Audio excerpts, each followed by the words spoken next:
Bismillahirrahmanirrahim. Assalamualaikum warahmatullahi wabarakatuh. Afiliasi Mandiri Penyelenggara Umroh dan Haji Ampuh Republik Indonesia memberikan rekomendasi atas sikap terhadap situasi perkembangan kebijakan umroh di masa pandemi. Mempertimbangkan, yang pertama, telah dibukanya kembali umroh oleh Kerajaan Arab Saudi sejak tanggal 1 November 2020. Terdapat regulasi yang cukup memberatkan bagi calon jamaah umroh, misal regulasi usia.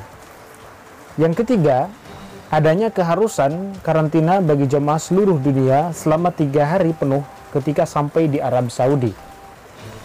Poin keempat, adanya proses swab oleh pihak Kementerian Kesehatan Arab Saudi bagi seluruh jamaah dan berlangsung lebih dari 1 kali. Kemudian yang kelima, adanya potensi isolasi mandiri selama 10 hari di Arab Saudi bagi jemaah yang memiliki hasil swab positif. Kemudian DPP Ampuh Republik Indonesia memberikan rekomendasi kepada seluruh anggotanya. Ada 4 poin di sini.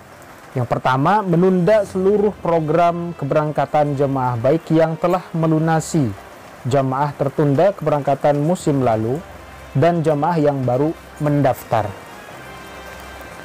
Mempersiapkan keberangkatan jemaah setelah dilaksanakannya proses vaksinasi oleh pemerintah Republik Indonesia.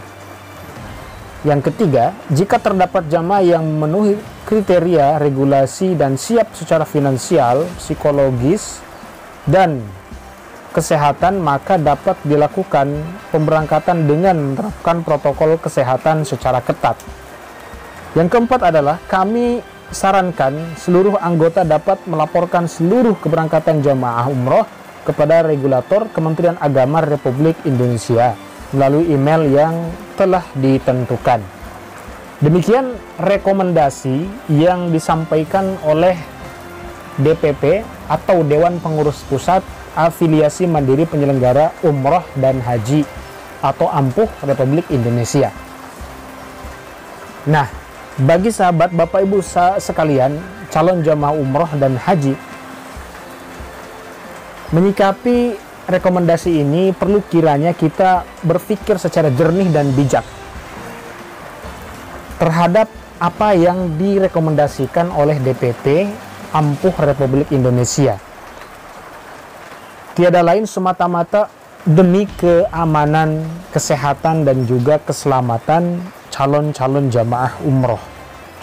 Bayangkan kalau misalnya kita tetap bersikukuh untuk berangkat ke Tanah Suci, tetapi kondisi masih belum fit atau regulasi masih sangat-sangat ketat, maka perjalanan atau proses ibadah umrah yang dilakukan di Tanah Suci itu akan sangat-sangat berbeda gitu ya. Kenapa saya katakan demikian? Karena sangat berpengaruh ya. Regulasi yang ada saat ini sangat berpengaruh kepada proses ibadah umroh kita.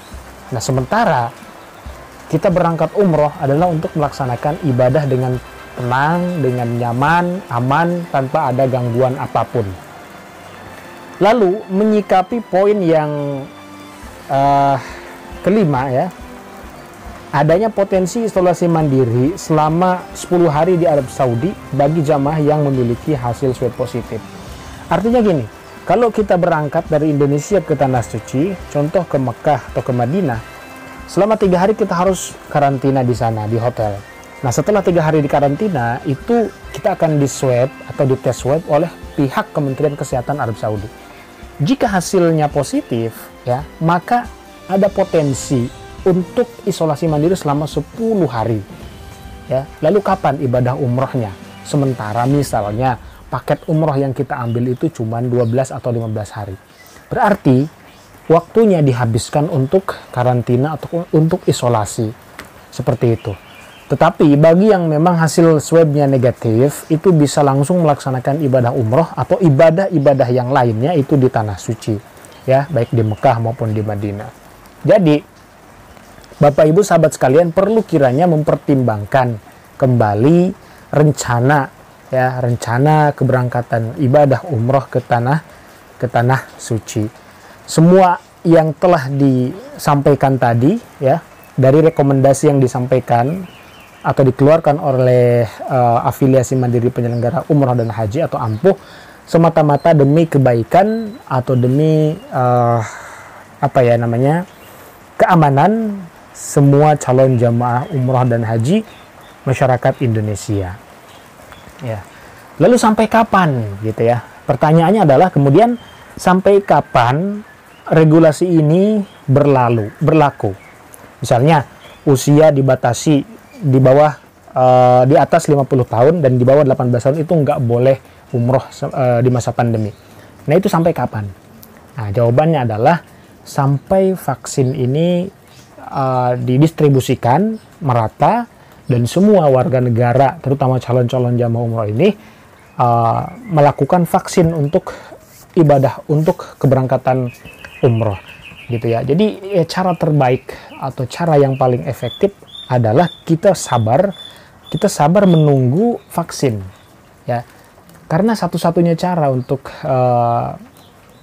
melonggarkan regulasi yang ketat itu adalah dengan adanya vaksin yang dikeluarkan atau diprogram oleh pemerintah Republik Indonesia ya. Lalu pertanyaan lain yang saya terima dari beberapa calon jamaah umroh gitu ya, di kolom komentar YouTube atau di WhatsApp atau di Instagram dan media sosial lainnya adalah pertanyaannya sangat-sangat sederhana sebenarnya, tetapi perlu jawaban yang komprehensif, artinya yang menyeluruh agar bisa terpuaskan oleh jawaban tersebut gitu ya. Apakah misalnya pertanyaannya adalah apakah umroh di masa pandemi ini ya, apakah umroh di masa pandemi, harga umroh di masa pandemi ini itu akan turun lagi ya, akan turun lagi setelah misalnya pandeminya selesai atau pandeminya mulai berangsur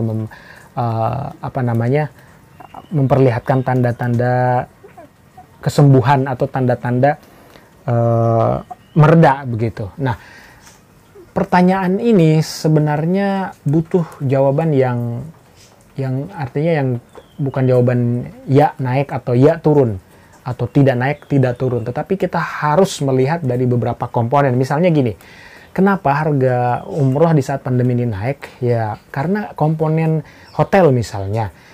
Ketika masa pandemi ini orang masuk dalam hotel, nginep di hotel di Mekah maupun di Madinah, itu yang tadinya boleh satu kamar berempat, ini menjadi